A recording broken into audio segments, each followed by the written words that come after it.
We have the first science results from the Euclid telescope and 5 gorgeous images to take a look at. Euclid is a space telescope from the European Space Agency designed to study the dark universe.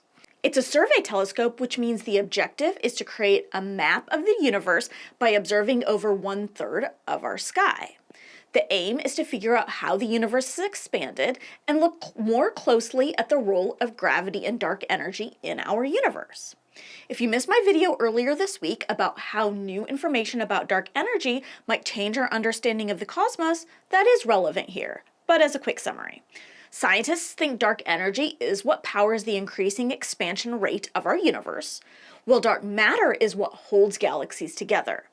The two are basically unrelated, except for the fact that they're both dark because they're not directly observable. We saw the first images from Euclid last year, and they were absolutely stunning. Now, this is the first science images and data. But Euclid is designed to take larger pictures of the sky than JWST. The very cool thing about this observatory, though, is that it can take images that are both incredibly detailed and very wide, while JWST has a narrower viewing area. We've never been able to take images that are this wide and detailed at the same time, so Euclid is really cool. This is also why Euclid being able to see as much as possible is important, and why the issue of ice buildup on the telescope, which I talked about previously, is so important. Euclid is located at Lagrange Point 2 along with JWST, and that's 1,000,000 miles away, or 1.5 million kilometers away from the Earth. Okay, so let's get to the pictures. Today, the ESA released 5 full-color images of the cosmos taken by the Euclid Observatory, along with 10 papers from Euclid science data, but we'll be focusing here on the photos. First, this is Abell 2390, a galaxy cluster that's about 2.7 billion light years away.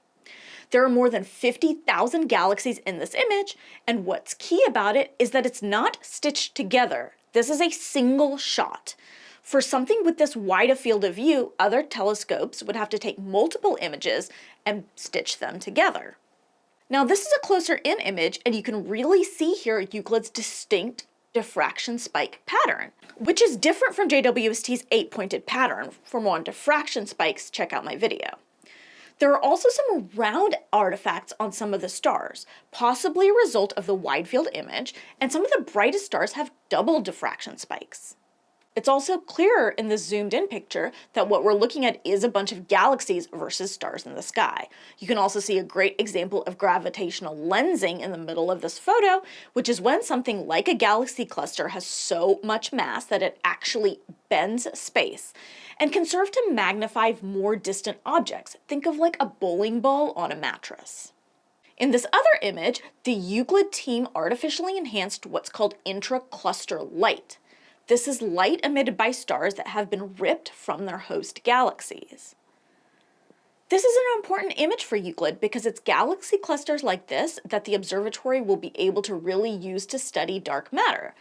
The second photo is an incredible view of the M78 star-forming region located about 1,000 light years away. While JWST is an infrared optimized telescope, taking photos in near and mid-infrared, Euclid views the universe in visible light and near-infrared. This photo is a combination of both. This is a stellar nursery that's surrounded by dust. Because this photo has near-infrared data, you can peer through the dust to the stars that are still enveloped by the dust and forming. This image has revealed over 300,000 previously unknown objects. Euclid has a distinct color palette across its images. The hottest stars are a white-blue, while ionized hydrogen gas looks blue.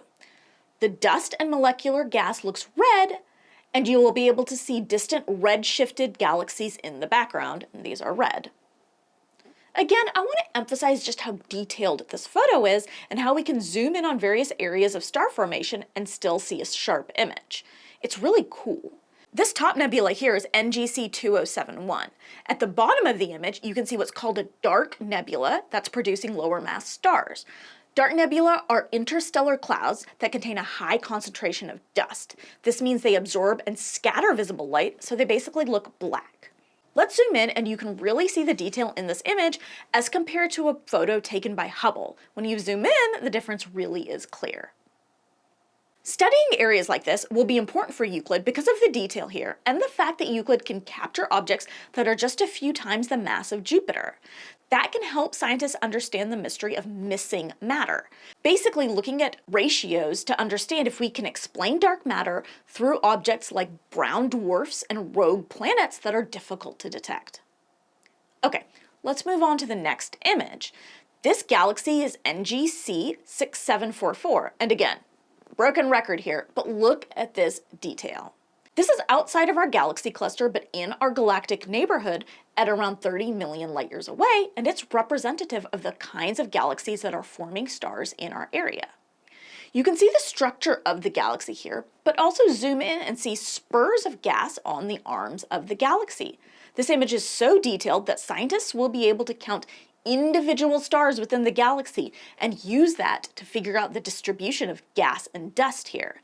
You can also see the galaxy's disrupted spiral arm at the top, where new stars are forming, and the neighboring dwarf galaxy right here. The interaction with the dwarf galaxy is what caused the disruption.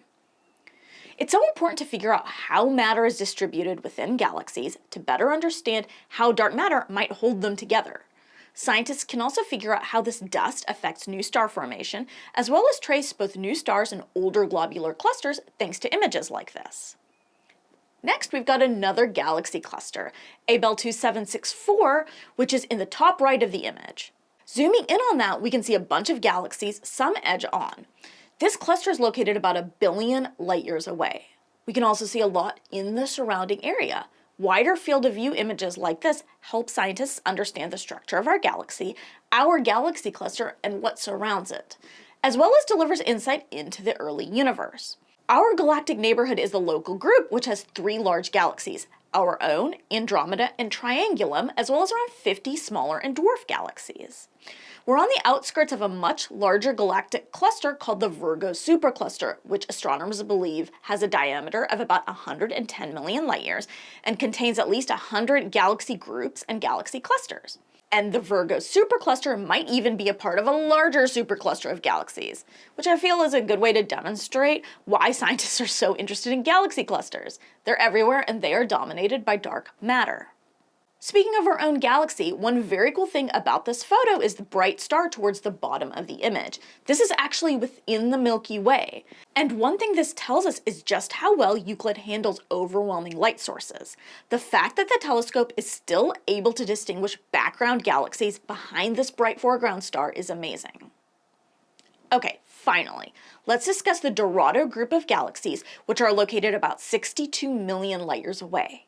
These galaxies are evolving and merging at the same time, so it's interesting to study the effect that these galaxies can have on each other when they're still in the process of forming. You can zoom in to see the interaction of dust between these two galaxies. Here's a cool map of Euclid's viewing area and where each of these photos was taken. What's remarkable about these photos, among all the other cool things I've mentioned, is that they were taken across a single day. Not each one took a day. The entire set of photos took 1 day to take. That's remarkable, and I'm really looking forward to seeing what this observatory can do with longer exposure times. If you're wondering what the scale of these images is, well, that's a good question. That information was not included in the releases, but I think it's a very useful thing to understand how many light years across we're looking at in these photos. I do have an inquiry in with ESA's media office about this, and they confirmed they're looking into it and will get back to me. I didn't get the information in time for filming, but I will include it below when I get it. But for now, that's about everything I have to tell you about Euclid's first science images. I am so excited to see what this observatory will do over the next few years. Thank you for watching. I'm Swapna Krishna, and this is Ad Astra.